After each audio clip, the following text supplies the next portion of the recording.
Hello everyone. Last video में हमने अपने देसी राजा पढ़ने स्टार्ट किए थे और उनमें हम अपने सारे जितने भी देशी राजा हैं, जो शुंग वंश था, कण्व वंश था और सातवाहन वंश था, हम उसको कंप्लीट कर चुके हैं। आज हम स्टार्ट करेंगे इनके टाइम पे जो विदेशी अटैक हो रहे थे हम पे, उनमें कौन कौन से वंश आए और कौन कौन से राजा आए। ठीक है, तो देसी राजा हम पढ़ चुके हैं, अब है विदेशी राजा। विदेशी राजा में कौन सा है? पहला वंश जो आया विदेशी में वो कौन आया? सबसे पहले आए थे हिंदी यवन। ठीक है, हिंदी यवन। दूसरे नंबर पे आए थे हमारे शक, ये विदेशी राजा थे। और थर्ड नंबर पे आए थे पहलव और फोर्थ आए थे कुषाण। आज हम इनके बारे में पढ़ेंगे जी। सारे तो पॉसिबल नहीं है, लेकिन जितने इसमें कंप्लीट हो जाएंगे हम आज वो करेंगे। सबसे पहले और जो हमारे देसी राजा थे, हम यहाँ पे लिख दें जो हमारे सब देसी राजा थे, वो था पहले शुंग वंश, जिसमें हमने पुष्यमित्र, शुंग, अग्निमित्र और इनके बारे में पढ़ा है। दूसरे नंबर पे थे हमारे कण्व वंश और थर्ड नंबर पे था हमारा सातवाहन वंश। ये दोनों क्या थे? ये दोनों ब्राह्मण थे, शुंग वंश वाले भी और सातवाहन वंश वाले भी। जब एक तरफ हमारे ये देसी राजा थे, ये बहुत बड़े राजा नहीं, ये छोटे मोटे राजा ही थे। उस टाइम पे ये भी आना स्टार्ट हो गए थे, विदेश से, बाहर से आते थे। ये बाहर से क्यों आते थे? देखो, हमारे इंडिया में बाहर से आने का एक ही रास्ता है। इस तरफ तो क्या है? हमारा हिमालय। इस तरफ क्या है? सारा पानी ही पानी है। तो पानी में कोई अपनी सेना लेके थोड़ी लड़ने के लिए आएगा। तो हमारा आज भी अगर कोई पोर्शन है तो ये वाला पोर्शन है, यहाँ पे नदियां, और यहाँ से क्या है? यहाँ से अटैक कर आते थे। अटैकर तो क्या है? ये जहाँ पे रहते थे वहां पे क्या है? ये गरीबी थी, बहुत ज्यादा भूखमरी थी। तो जब ये भूखे मर जाते थे या इन्हें कुछ नहीं मिलता था या धन कमाना था या प्रॉपर्टी चाहिए थी, तो ये सीधा रास्ता कहाँ का खुला था? इंडिया का। क्योंकि इंडिया पे कोई बहुत बड़ा राजा नहीं था और इंडिया बहुत अमीर हुआ करता था। ऐसे बोलते हैं ना कि इंडिया सोने की चिड़िया हुआ करता था, ये रियल में ही सोने की चिड़िया था। इसलिए तो बाहर से लोग यहाँ आते थे। यहाँ पे क्या है? यहाँ की जमीन, नदियां बहुत ज्यादा थी, पानी की कोई दिक्कत ही नहीं थी। नदियों की वजह से क्या है? हमारी भूमि बहुत उपजाऊ थी, जिससे क्या है? यहाँ की मिट्टी बिल्कुल सोना उगलती थी, बहुत अच्छी खेती होती थी। और यहाँ पे पॉपुलेशन इतनी नहीं थी जितनी आज है। तो उस टाइम पे क्या है? बाहर से जितने भी आते हैं तो इंडिया वालों को कोई ज्यादा फर्क नहीं पड़ता था कि कौन आ रहा है, कौन हम पे अटैक कर रहा है, कौन यहाँ बाहर विदेशी आके बस रहे हैं। इंडिया वालों को कोई फर्क ही नहीं पड़ता था, क्योंकि उन्हें था कि इतना बड़ा एरिया है, कहीं भी आएंगे ये भी कमा के खा लेंगे और हम भी कमा के खा लेंगे। तो इससे क्या है? ये ज्यादा फर्क इंडिया वालों पे कुछ पड़ता नहीं था। और ये जो राजा है, ये नीचे की तरफ के राजा हैं, ये कोई बहुत बड़े राजा नहीं है। पहले के राजा क्या थे? अशोक चंद्रगुप्त मौर्य, वो यहाँ पे मगध के आसपास, दिल्ली पे राज करते थे। मगध के आसपास यूपी, आज का जो यूपी है उस टाइम पे मगध हुआ करता था, तो वो यहाँ पे राज करते थे, वो बड़े राजा थे। लेकिन ये वाले जो राजा हैं, हमारे जो देसी राजा हैं, ये बहुत बड़े पावरफुल राजा नहीं है। हाँ, ये पावरफुल हैं लेकिन अपने एरिया में, पूरे इंडिया पे हावी नहीं हो सकते ये। ठीक है, तो इस टाइम पे क्या है? इनके टाइम पे जब ये चल रहा था तो हिंदी यवन आ गए। अब हिंदी यवन में भी दो वंश आए। आज हम उन दो वंश के बारे में पढ़ेंगे, कौन कौन से आए। सबसे पहले हम स्टार्ट करेंगे हमारा हिंदी यवन। हिंदी यवन में क्या है? ये विदेशी है तो इनके नाम ना थोड़े अटपटे होंगे। सबसे पहला एक आदमी आया हिंदी यवन में, जो एक आदमी आया उसका नाम था यूथिडेमस। ये आया, इसे देखा कि हाँ भाई यहाँ पे इंडिया ना बहुत रिच है, तो ये इस तरफ से है। ये यूनान के हुआ करते थे, यमन मतलब यूनान के हुआ करते थे, इंडो ग्रीक थे। ठीक है, तो ये इस तरफ से आया, तो इसने देखा, अब इसके आगे ये बस गया। और जब ये आया तो इसने शाकल या साकल, और आज का जो सयालकोट है साकल, और आज का जो सयालकोट है पाकिस्तान में, यहाँ पे उस टाइम पे तो क्या है? पाकिस्तान इंडिया का ही तो पार्ट था। तो यहाँ पे इसने सियालकोट को अपनी आके राजधानी बना लिया। राजधानी बना लिया तो इसने अपना छोटी मोटी टेरिटरी यहाँ पे कब्जा कर लिया और उस पर ये अपना राजा बन गया वहाँ का। तो उसके बाद इसका बेटा हुआ, इसके बेटे का नाम था डेमेट्रियस। ये देखो, विदेशी हैं तो इनके नाम थोड़े से अटपटे लगेंगे आपको भी, लेकिन ये बहुत मुश्किल नहीं है। 2-4 बार रीड करोगे या पढ़ोगे या सुनोगे तो अपने आप लर्न हो जाएंगे। सबसे पहले कौन विदेशी आया हिंदी यवन का? यूथिडेमस। इसने आके साकल या सियालकोट, आज में पाकिस्तान में है सियालकोट, इसको क्या है? अपनी राजधानी बना लिया। उसके बाद इसका बेटा आया डेमेट्रियस। इसके बेटे का नाम क्या था? डेमेट्रियस था। और इसने भी इसी की राजधानी पे क्या है? कैपिटल पे, जो इसके फादर ने थोड़ा बहुत एरिया कवर कर रखा था, उसी में क्या है? अपना कामकाज चलाने लग गया। अभी कोई बहुत बड़े राजा तो थे नहीं, अगर कोई ऑब्जेक्शन करता तो ये उठा के दूसरी जगह चले जाते थे। ऐसे ही थे इंडिया के लोग भी। क्या थे? अगर एक जगह से मान ले ये आ गए विदेशी, और मान ले ये यहाँ पे आ गए, यहाँ पे कोई इंडियन रह रहे हैं, इन्होंने क्या है? उन पे अटैक कर दिया, तो इंडिया वाले यहाँ से उठ के कहा दूसरी तरफ चले जाएंगे, क्योंकि उस टाइम पे एरिया बहुत ज्यादा था, प्रॉपर्टी बहुत ज्यादा थी इंडिया के पास। तो इसी तरह ये करते थे तो विदेशी ये ज्यादा इतनी हिम्मत नहीं करते थे कि इंडिया के अंदर आ जाए, क्योंकि ये इनका घर थोड़ी था, इनका देश थोड़ी था, ये तो बाहर से आए थे।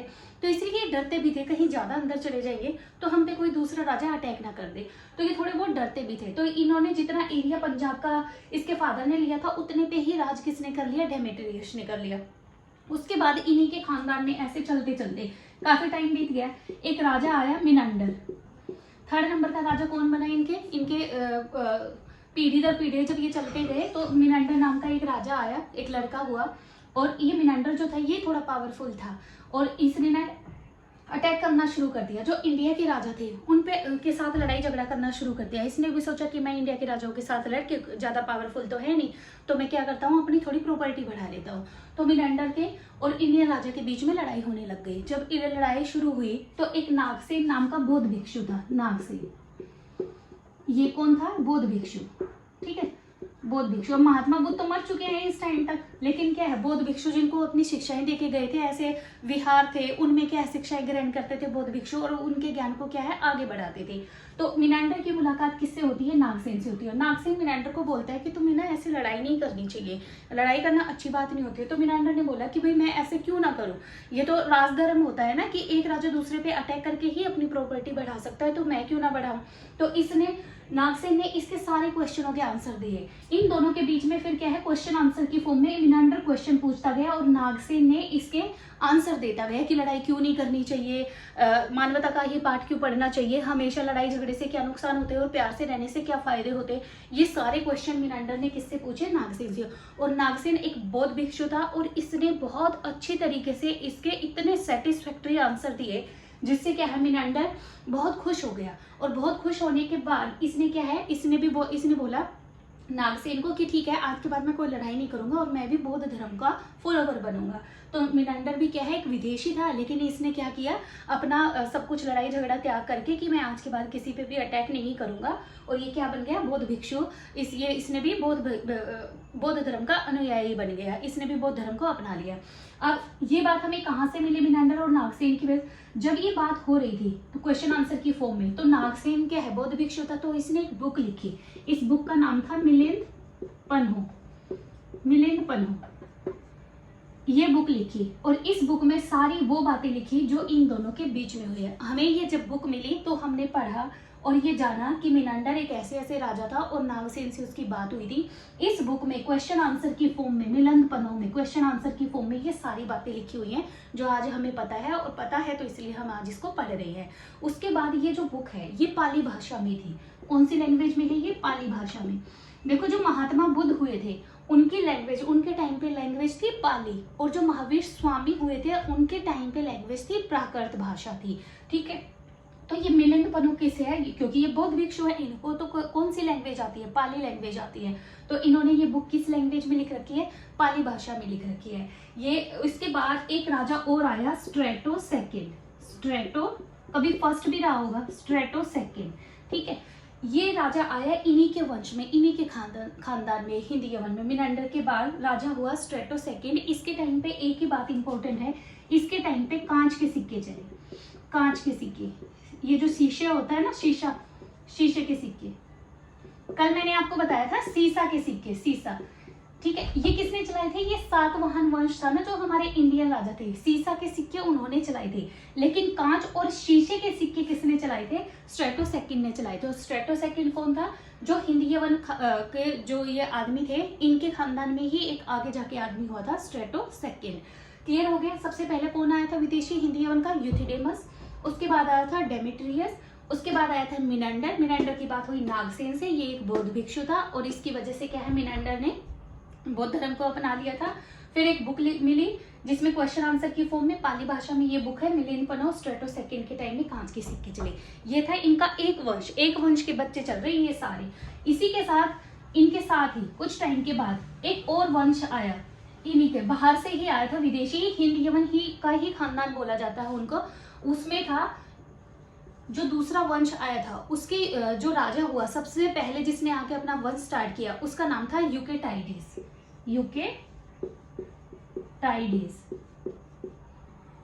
ये दूसरे वंश का राजा था, लेकिन ये था हिंदी यवन ही। एक तरफ तो कौन आया था, यूथिडेमस, उसके साथ ही दूसरे वंश का कौन लेके आया था, यूकेटाइटिस। यूकेटाइटिस का क्या है, ज्यादा इंपॉर्टेंट कुछ नहीं है, इसकी बस एक ही बात इंपॉर्टेंट है जो मैंने लास्ट वीडियो में भी बताई थी। जो शुंग वंश चल रहा था, पहले ये देखो, यूकेटाइटिस का सेना में एक आदमी था, एक राज्यपाल था, गवर्नर मान लो, राज्यपाल हेलियोडोरस।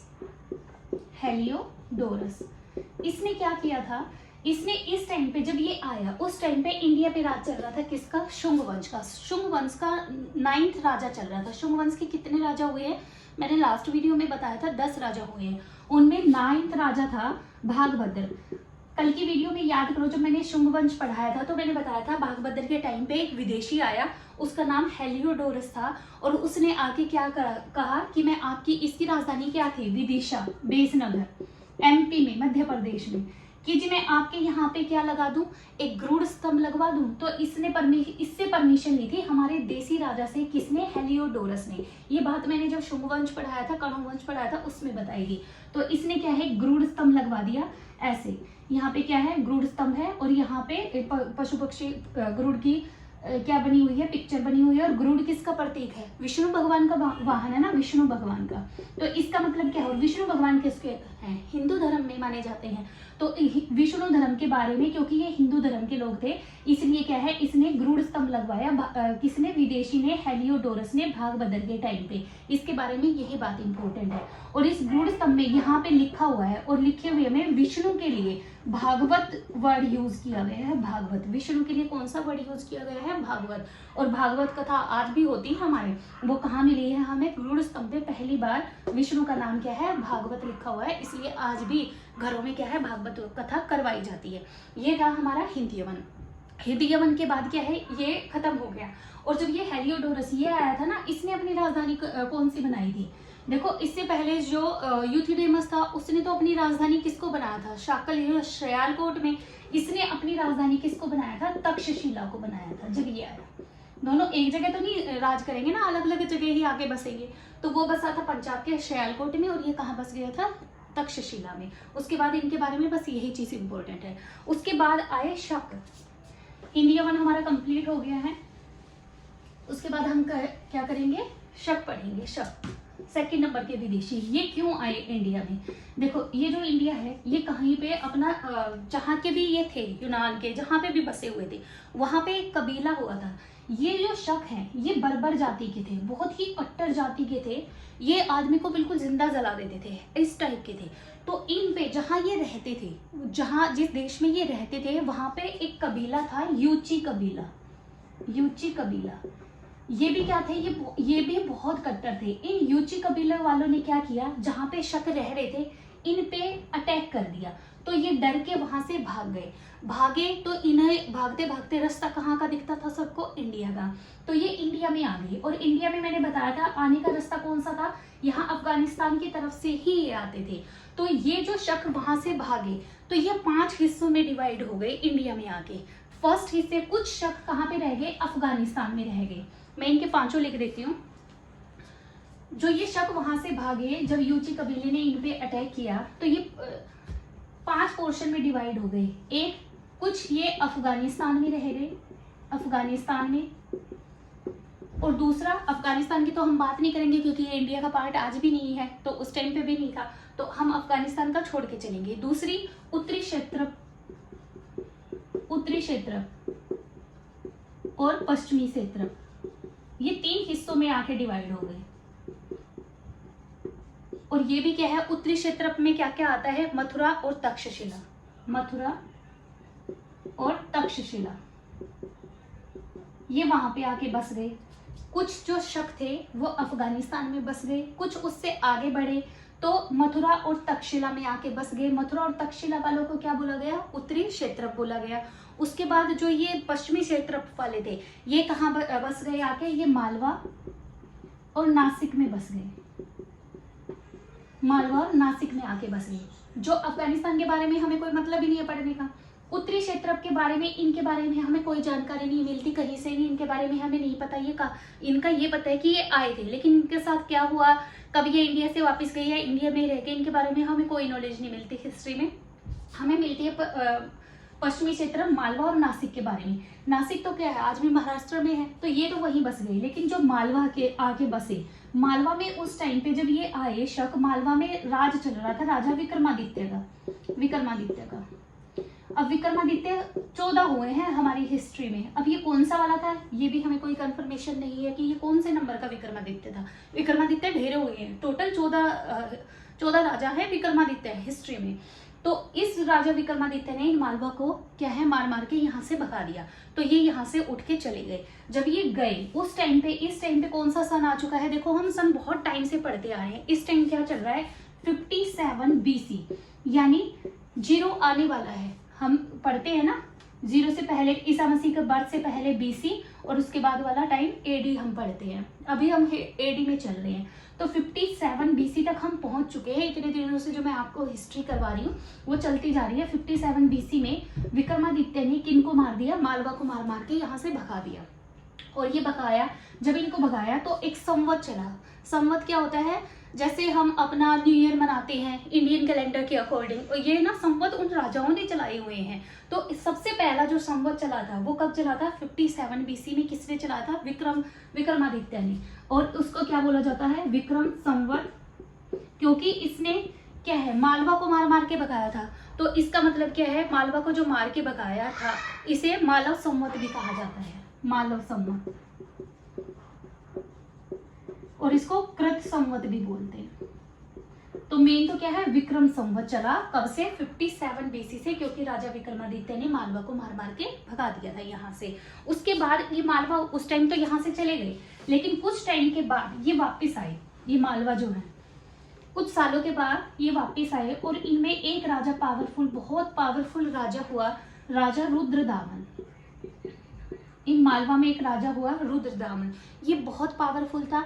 याद करो अब कल की वीडियो जब मैंने आपको बताया था सातवाहन वंश, जब मैं पढ़ा रही थी, सातवाहन वंश में एक बहुत ही पावरफुल राजा था वशिष्ठी पुत्र पुलवामी या पुलोमा।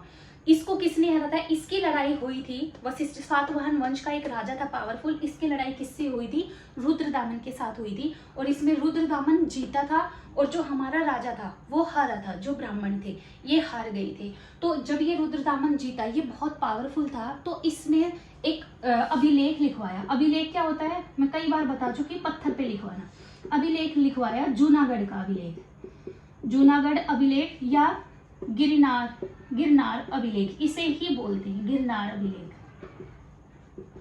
और इसकी खास बात क्या है, ये पहला, अभी तक देखो अशोक ने स्टार्टिंग की थी पत्थर लिखवाने की। अशोक ने अरमाइक, ब्राह्मी लिपि, बाहर विदेशी ग्रीक लिपि, ऐसी लिपियों का यूज किया था। पाली में भाषा में अभिलेख मिले हैं, प्राकृत में मिले हैं, लेकिन ये पहला अभिलेख होगा जो संस्कृत में लिखा मिला है।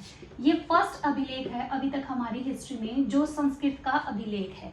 कौन सा अभिलेख है संस्कृत का, जूनागढ़ अभिलेख, या इसी का नाम क्या है, गिरनार अभिलेख। ये संस्कृत भाषा में लिखा गया है, और ये चंपू शैली में है।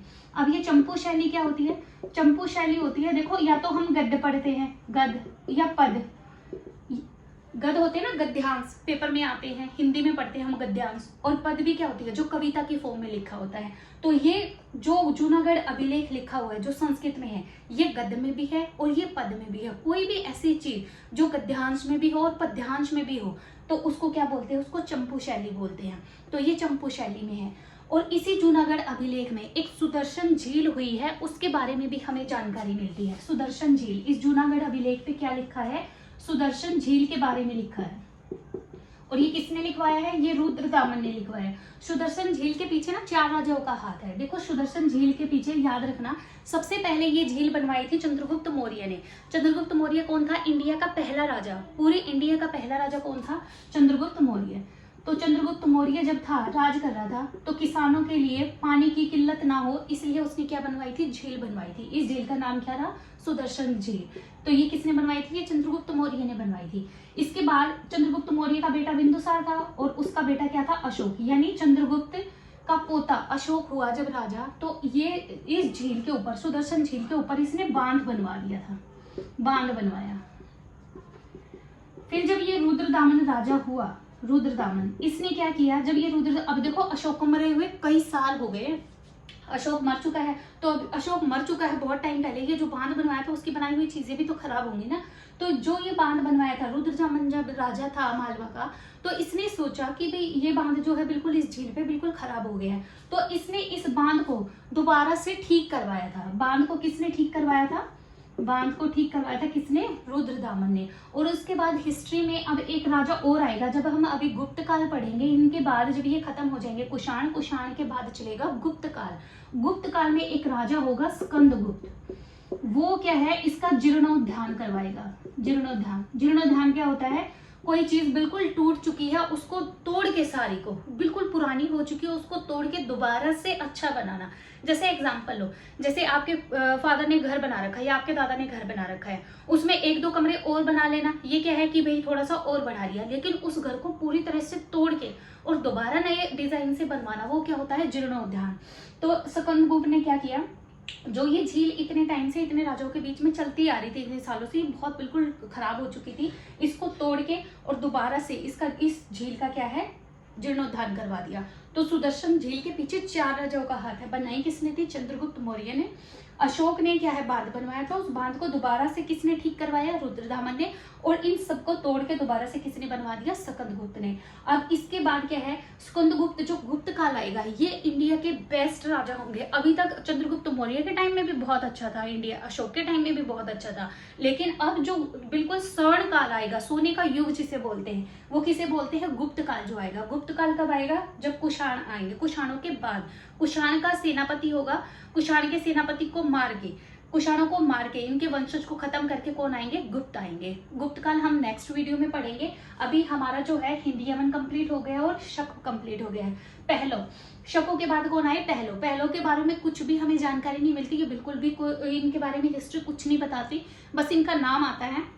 कुछ तो कहते हैं शक और पहलव एक ही चीज है, एक ही वंश के थे, लेकिन कुछ बुक्स कहती हैं कि ये अलग अलग थे, लेकिन इनके बारे में हमें कोई कंफर्मेशन नहीं है। तो अब बच गया हमारा कुषाण, और कुषाण के बाद आएगा हमारा गुप्त काल। तो कल की वीडियो में हम कुषाण वंश पढ़ेंगे और उसके बाद हम गुप्त काल स्टार्ट करेंगे, और गुप्त काल के बाद गुप्तोत्तर काल, और उसके बाद जो हमारी एंशिएंट हिस्ट्री है खत्म हो जाएगी। उसके बाद क्या है, विदेशी जो मुसलमान है। देखो अभी तक हमने जितनी भी हिस्ट्री पढ़ी है, इसमें मुस्लिम धर्म की बात कभी नहीं आई है। हिंदू धर्म की आई है, सनातन धर्म, हिंदू धर्म ही बोलते हैं उसे, बौद्ध धर्म की आई है, जैन धर्म की आई है। इसके अलावा अभी तक मुस्लिम धर्म कहीं नहीं सुना है और ना मैंने बताया है।